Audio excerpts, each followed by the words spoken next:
turun di kemudian dipakai media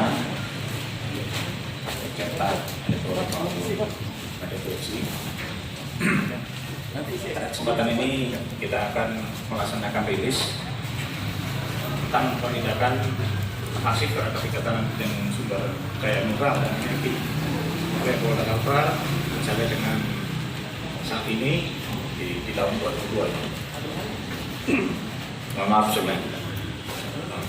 Jadi sebagai pendahuluan kita sama-sama ketahui wilayah Kalimantan Barat ini kaya akan sumber daya mineral baik logam maupun non logam dan energi yang berada di atas permukaan maupun terkandung di dalam lapisan tanah.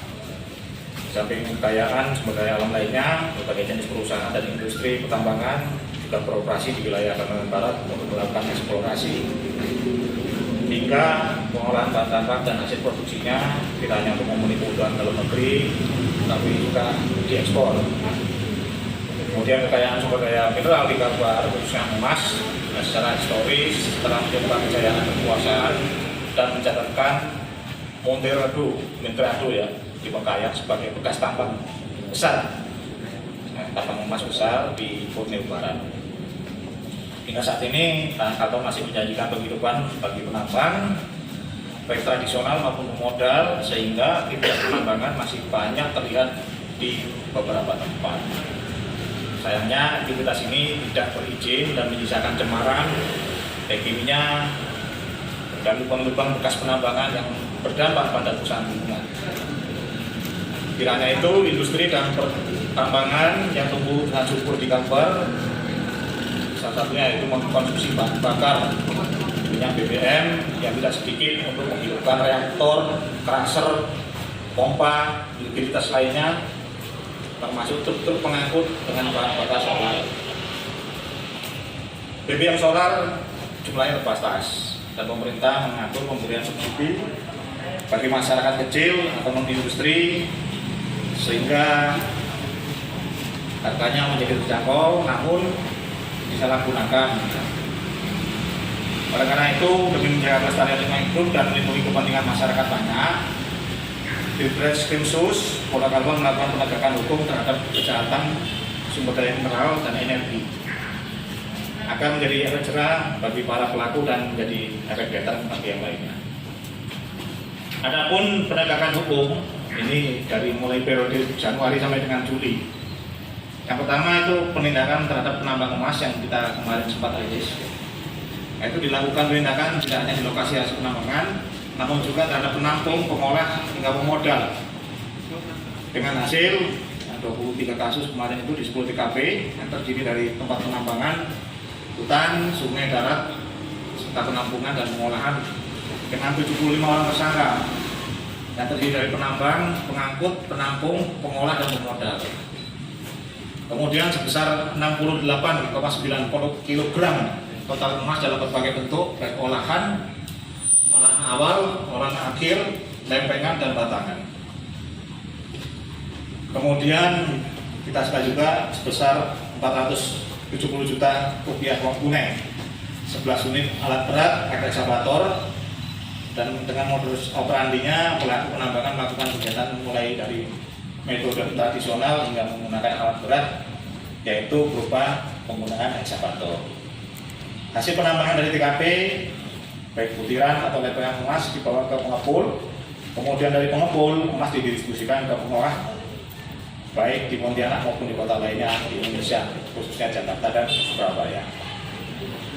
Berikutnya, dengan pengungkapan kasus penambangan itu, maka dikembangkanlah oleh Direktorat Kriminal Khusus, dalam hal ini juga dari Direktorat Militer.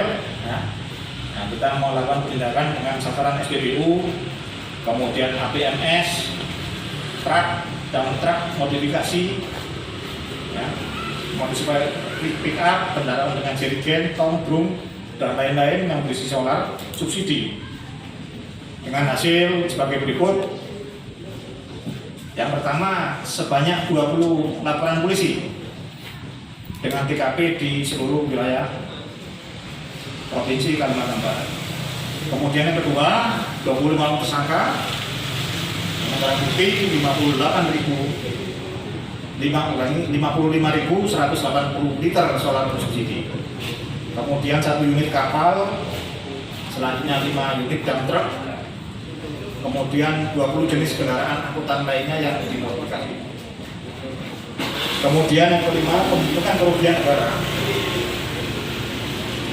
dari kegiatan BPN milik Pak Ruspo diperkirakan sekitar 9.412.275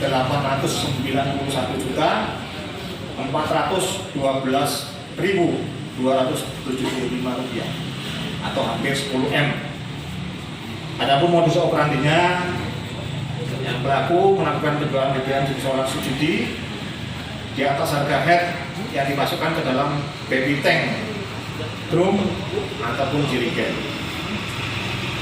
Kemudian mengisi BBM solar subsidi, mengosongkan atau memindahkan dengan cara isi ulang berkali-kali. Kemudian modus lainnya menjual BBM jenis solar subsidi kepada industri atau pertambangan. Kemudian mengangkut BBM jenis solar subsidi tanpa dilengkapi dokumen. Dan yang terakhir melakukan penimbunan BBM jenis solar subsidi untuk dijual kembali. Jadi untuk itu, dengan adanya penindakan ini sebagai salah satu shock terapi secara masif terhadap kejahatan terkait sumber daya mineral dan energi. Kita lakukan sampai dengan saat ini, ya pada intinya bisa kita kabarkan sebagai berikut. Yang pertama, penindakan dilakukan tidak hanya terhadap masyarakat kecil, antara penambang, tapi juga dilakukan terhadap para pemodal maupun cukong yang selama ini tidak tersentuh. Jadi beberapa saat yang lalu, pada saat kita rilis yang lalu sudah ada pemodalnya, cukong juga. Kemudian penegakan hukum yang dilakukan terhadap pemodal atau cukong diterapkan juga TPPU atau tindak pidana pencucian uang, money laundering, untuk memberikan efek jerah. Kemudian yang ketiga, tidak cukup hanya upaya penegakan hukum, tindakan yang dilakukan. Polda juga melakukan koordinasi dan kolaborasi penanganan permasalahan BBM subsidi dan berarti diantaranya melaksanakan rapat koordinasi dengan pemerintah daerah karena salah satu faktor penyebab naiknya kejahatan di bidang sumber daya mineral dan energi dapat tindakan ekonomi dan sosial budaya masyarakat. Selanjutnya melakukan penelitian dan pengajian secara akademis untuk merumuskan kebijakan dalam pengelolaan penambangan rakyat yang ramah lingkungan sekaligus meningkatkan taraf hidup masyarakat banyak. Jadi itu merupakan upaya-upaya yang telah dilakukan oleh Polda Kalimantan Barat dalam hal ini Direktorat Krimsus atau sebagai ujung tombaknya Subdit Militer. Demikian tadi sudah saya sampaikan. Ini bisa kita buka diskusi. Ya kita buka untuk dua penanya sebenarnya. Silakan. Pak, kalau untuk yang dua tersangka yang dihadirkan ini, Pak mungkin bisa dijelaskan ini kasusnya apa dan modusnya seperti apa? Kan dijabarkan Bapak tadi, ini dari awal ada BBM, kemudian ada juga pergi. Nah, kalau dua orang yang dihadirkan ini kasus yang mana nih Pak ya? Dan mungkin juga bisa disebutkan inisial dan perannya masing-masing Pak. Baik, jadi untuk yang di belakang kami ini ada dua orang tersangka. Ini adalah pelaku BBM ilegal.